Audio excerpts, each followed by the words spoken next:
Episode के starting में हमें दिखाया जाता है कि जियोनुओ के ऑर्डर के बाद उनकी व्हाइट ड्रैगन मर्चेंट ट्रूप के साथ मीटिंग हो रही थी।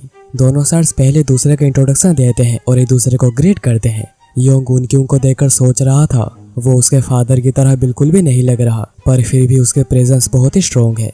मैं उसके बातों में डिग्निटी एंड मैनरिज्म को सेंस कर सकता हूँ। उसके आंखें भी बहुत ब्राइट है और उसके एक्शंस भी बहुत अच्छे हैं और ऐसा कुछ एक हाई फैमिली के ब्लड से ही आशा किया जा सकता है। उनक्योंग फिर कहते हैं, लीडर योंग, मैंने तुम्हारे बारे में बहुत कुछ सुना है। शायद इस बार व्हाइट ड्रैगन मर्चेंट ट्रूप ने तुम्हें हायर किया है। तो योंग कहता है कि आपने बिल्कुल सही कहा। हम उन लोगों को यहाँ पर रेस्क्यू करने आए जो कि यहाँ पर 6 महीने पहले आकर गायब हो गए थे। उनक्यों योंग को देखकर सोच रहा था योंग की आंखें बिल्कुल मेरे फादर जैसी है। योंग फिर स्ट्रेट पॉइंट पर आता है और कहता है, हम लोगों को आपकी हेल्प चाहिए। हम लोगों को उन्ने में आए हुए 4 दिन हो गए हैं, पर हमें अभी भी मिशंस के बारे में कोई जानकारी या फिर क्लू नहीं मिली है। इवन हम लोगों ने जिसको हमसे पहले यहाँ पर भेजा था वो भी गायब हो गया है और आते हुए हम लोगों का सामना क्रिम्सन घोस्ट के साथ भी हुआ था, जिस वजह से हम सभी काफी ज्यादा सतर्क हो गए थे। और आगे जैसा हम लोगों को ऑल लॉसेस ना हो, हम लोगों को आपकी हेल्प चाहिए। मूवान फिर कहता है कि व्हाइट ड्रैगन मर्चेंट ट्रूप देश की सबसे बड़ी मर्चेंट ग्रुप है, तो उन लोगों की हेल्प करने से दोनों के बीच में एक अच्छा बॉन्ड क्रिएट हो सकता है जो कि आगे जाकर उन्हें ही हेल्प करेगा। उनक्यों पूछता है कि आप लोगों को कैसे हेल्प चाहिए, मिलिट्री हेल्प और इन्फॉर्मेशन। और अगर आप लोगों को इन्फॉर्मेशन चाहिए तो मैं ऑनेस्टली बताता हूँ कि हम लोगों को पहले लगा था कि हमले को छोटे मोटे गुंडे कर रहे हैं, पर लोगों के लगातार मिसिंग होने के बाद हम लोगों ने इन्वेस्टिगेशन शुरू कर दी है, पर हमें अभी तक कोई जानकारी नहीं मिली है। जिनसंग फिर बताते हैं कि सियोइन उनके जाने की इंचार्ज है और वो गायब हुए थर्ड मास्टर की बहन है, और वो ये भी कहते हैं कि वो अपने लोगों को ढूंढने के लिए कुछ भी कर सकते हैं। उनक्यों कहता है, अगर ऐसी बात है तो ब्रोकन फिश सेक्ट सब कुछ करेगी। उनक्यों सोच रहा था कि उन्हें सियोइन के साथ नहीं, आयरन ब्रिगेड के साथ ही नेगोशिएट करनी चाहिए, क्योंकि फायदा उनसे नेगोशिएट करने में ही होगा। उनक्यों फिर अपने 2 हेड स्ट्रेटेजिस्ट को बुलाता है जो कि नेगोशिएट करेंगे, पर उनक्यों सोच रहा था कि अभी मूरी वर्ल्ड में जस्टिस या फिर ऑनर नाम की कोई चीज बची नहीं है। अभी बस एक ही चीज बची हुई है, बेनिफिट्स एंड प्रॉफिट्स। इंसानों की जिंदगी की कोई कीमत नहीं बची है। पर पहले ये सब ऐसा नहीं था, जैसे कि नॉर्दर्न हेवनली सेक्ट।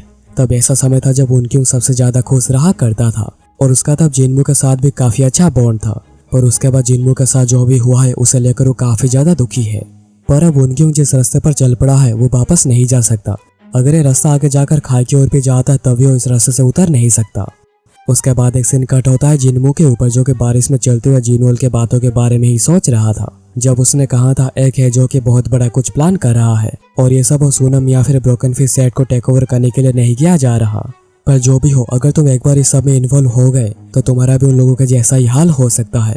जिन्मू सोच रहा था कि जिनोल ने उसे जो भी बताया है उसे लगता है कि उसे बहुत कुछ ज्यादा पता है, पर उसने कहा नहीं। पर जो भी उसे इतना पता चल गया है कि उसे जेड सिटी जाना है। पर क्रिम्सन घोस्ट का लीडर नेमगुन ने भी कहा था उन्हें बस यूज किया जा रहा है, उनके पीछे कोई और है जो कि सारा प्लान बना रहा है।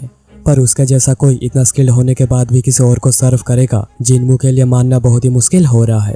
और जिन्मू को लग रहा है कि शायद वो वही इंसान है जो कि सबका मास्टरमाइंड है, जिसकी बात नेमगुन ने करी थी।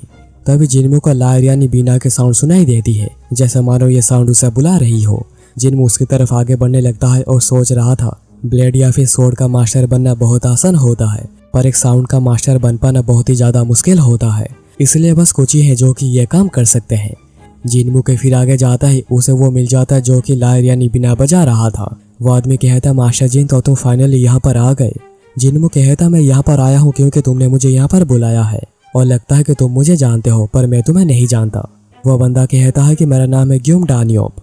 ग्यूम कहता है, उस आदमी ने जैसा कहा था तुम बिल्कुल अमेजिंग हो और तुम पहले हो जिसने मेरे divine sound of the 1000 distance का जवाब दिया है। जिन्मू कहता है, वो आदमी तुम किसके बात कर रहे हो? तो ग्यूम कहता है कि मैं श्योर हूँ तुम उससे मिल चुके हो। स्पेसिफिकली कहूँ तो मैं नेमगुन की बात कर रहा हूँ, वो मेरा काफी क्लोज फ्रेंड है। जिन्मू कहता है, तो वो तुम हो जो कि रेस्पॉन्सिबल है जो भी उनम में हो रहा है उसके लिए। ग्यूम कहता है, तो नेमगुन ने इस सब के बारे में कह दिया है, चलो देखते हैं कि मैं अभी यहाँ पर क्या कर सकता हूँ। और मैंने पहली बार नेमगुन को इतनी खराब स्थिति में देखा है, इसलिए मैं तुमसे मिलकर तुम्हें जानने के लिए काफी ज्यादा क्यूरियस था। अगर तुम्हें कोई प्रॉब्लम नहीं तो क्या मैं तुमसे पूछ सकता हूँ कि तुम कौन से मार्शल स्कूल से हो? तो जिन्मू कहता है कि नहीं, मैं किसी मार्शल स्कूल से बिलोंग नहीं करता, मेरे मार्शल आर्ट्स मुझे मेरे फैमिली से मिले हैं।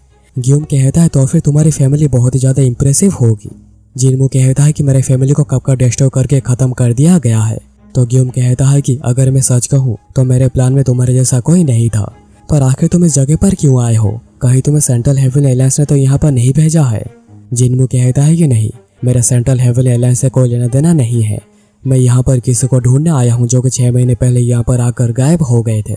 और उन लोगों में से जो एक गायब हुए थे वो मेरे जान पहचान के थे, जो कि व्हाइट ड्रैगन मर्चेंट ग्रुप के लिए काम करते थे। क्या जो लोग गायब हुए हैं वो सभी जिंदा हैं? ग्यूम कहता है अच्छा, तो तुम यहाँ पर अपने पर्सनल रीजन की वजह से आए हो? पर हाँ, वो सभी जिंदा है। जिनमू कहता है कि अगर ऐसी बात है तो उन लोगों को जाने दो और मैं प्रॉमिस करता हूँ कि मैं यहाँ से चुपचाप चला जाऊंगा। तो ग्यूम कहता है कि ये जितना सुनने में आसान लगता है उतना आसान है नहीं। जिनमू फिर अपने स्नो फ्लावर को निकालते हुए पूछता है आखिर ऐसा क्यों? तो ग्यूम कहता है कि रुको रुको, अभी तुम्हें सब कुछ एक्सप्लेन कर पाना बहुत ही मुश्किल है, पर बस इतना जान लो कि उन्हें रिलीज करने से मैं डिफिकल्ट पोजीशन में आ जाऊंगा। तो क्यों ना हम ये करें, मैं मेरा काम पूरा करने के बाद उन लोगों को सेफली तुम्हें वापस कर दूंगा। और मैं ये बात मेरी कसम खाकर कहता हूँ।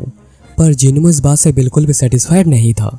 ग्यूम कहता है लगता है कि ऐसा तुम्हारे लिए इनफ नहीं है। फाइनली मुझे कोई ऐसा मिला है जो कि मुझे पसंद आ रहा है, पर लगता है कि हम दोनों की किस्मत में खून बहाना ही लिखा हुआ है। जिनमू पूछता है कि आखिर तुम ये क्या कह रहे हो? तो ग्यूम कहता है कि मास्टर जिन, मुझे माफ करना, पर यह जगह हमारे फाइट के लिए बिल्कुल भी सही नहीं है। जिनमू पूछता है कि मुझे ये बता दो कि आखिर मिसिंग लोग कहाँ पर है और तुम उनके साथ क्या करने की सोच रहे हो। और वो आगे बढ़ता है हमला करने के लिए। ग्यूम कहता है कि एक फाइट हमेशा ही बहुत खराब होती है, चलो मास्टर जिन एक अच्छी फाइट देते हैं। पर वो ये कह ही रहा था कि तभी जिनमू उसके पास आ जाता है हमला करने। ग्यूम इसे जंप करके पीछे आ जाता है और एक पहेली सुनाना शुरू करता है। पर जिनमू बिना रुके उसके ऊपर हमला करने की कोशिश करे जा रहा था, पर ग्यूम के साउंड वेव्स की वजह से जिनमू उसके पास पहुंच नहीं पाता। और ये साउंड वेव्स ऐसे थे कि जिससे कि जिनमू के शरीर में कट्स लगते जा रहे थे। और इसे मौके का फायदा उठाकर ग्यूम वहां से निकल जाता है। जिनमू कहता है कि मेरा इंतजार करना, मैं तुम्हें जल्दी ही पकड़ लूंगा। उसके बाद जिनमू वापस आ जाता है और सोच रहा था उसे आने में बहुत दिन लग गए हैं, पता नहीं कि मूनजंग कैसा होगा। जिनमू फिर अंदर आकर देखता है कि मूनजंग वेट लिफ्टिंग कर रहा है और उसकी पूरी बॉडी मस्कुलर हो गई है। मूनजंग कहता है कि तुम्हें गए हुए बहुत समय हो गया था, तो मुझे लगा कि शायद तुमने मुझे अबंडन कर दिया है या फिर तुम मेरे बारे में पूरा भूल चुके हो। तो मुझे इसको लेकर थोड़ी चिंता हो रही थी, पर जब भी मेरे दिमाग में ऐसा कोई सवाल आता था मैं हमेशा अपने इस थॉट्स को अपने ट्रेनिंग में डाइवर्ट कर देता था। जिनमू कहता है कि मैंने सुना था कि बच्चे बहुत ही ज्यादा जल्दी डेवलप कर जाते हैं और लग रहा है कि ऐसा सच है और तुमने काफी अच्छा काम किया है। जिनमू फिर कहता है कि हम दोनों जेड सिटी जा रहे हैं, तो उसके लिए जल्दी से तैयार हो जाओ। उसके बाद हमें येकरन और आर्यन ब्रिगेड के दूसरे मेंबर्स को दिखाया जाता है जो कि बारिश में बाहर खड़े हुए थे और अंदर योग और मोहन की मीटिंग हो रही थी। और इन लोगों ने व्हाइट ड्रैगन मर्चेंट ग्रुप के इंजर्ड लोगों को भी इन्फॉर्मरी यानी हॉस्पिटल में पहुंचाई है, पर ये सब काम करने की वजह से वो सभी थोड़ी रिटायर्ड हो गए थे। उसके बाद हमें उन बॉडीगार्ड्स को दिखाया जाता है जो कि बहुत ही ज्यादा दर्द में थे और डॉक्टर आकर उन लोगों को चेक कर रहे थे। और उनमें से एक बॉडीगार्ड कहता है कि उसे बहुत ही ज्यादा दर्द हो रहा है, ऐसा लग रहा है कि वो यहाँ पर ही मारा जाएगा। इसे डॉक्टर उसे 2 पील देकर चले जाते हैं, पर डॉक्टर के जाते से वैसा देखने वाला डॉक्टर अंदर आता है जो कि अभी भी यहाँ पर आया है। और यह डॉक्टर असली है जो कि अभी अभी यहाँ पर आया है। और हम देखते हैं कि जो पहले डॉक्टर यहाँ पर आया हुआ था वो ब्लैक मून के हेवन रैंक्स का एक मेंबर चुंगिन है, जो कि भेष बदल कर यहाँ पर अपनी जानकारी लेने आया था। उसके बातों से हमें पता चलता है कि ब्लैक मून उससे बहुत ही ज्यादा काम करवाती है और उसे बिल्कुल भी रेस्ट करने को टाइम नहीं मिलता। और ये मिशन पूरा होते उसे उन्हें भेज दिया जाएगा जहाँ पर उसे जाकर जीन के ऊपर नजर रखनी है, पर इतने काम के लिए उसे बहुत ही कम पैसे मिलते जिस वजह से वो बिल्कुल भी खुश नहीं है। उसके बाद एक कौवा चुंगिन के पास आता है जो कि उसी का कौवा है और उसका नाम है डेंसर, और वो भी उसके लिए कुछ जानकारी लेकर आया था। फिर उसके पास एक डॉग आता है जो कि उसी का है और उसका नाम है अर्थ। और अर्थ के भौंकने से चुंगिन को पता चलता है कि जिनमू जेड सिटी की ओर जा रहा है और वो प्लान बना लेता है कि इस बार उसे कौन सा रूप लेना चाहिए और उसे क्या करना होगा, क्योंकि उसके पास मास्टर ऑफ 10 ट्रांसफॉर्मेशन की स्किल है। और ये एपिसोड यहाँ पर ही खत्म हो जाती है। तो दोस्तों ये था आज का एपिसोड। तो जल्दी से कमेंट करके बताओ कि तुम्हें ये एपिसोड और मेरी नरेशन कैसी लगी। और अगर तुम्हें मेरे एफर्ट्स पसंद आए हैं तो चैनल को सब्सक्राइब करके बेल आइकन कॉल पे सेट कर देना ताकि तुमसे ऐसी वीडियोस मिस ना हो जाए।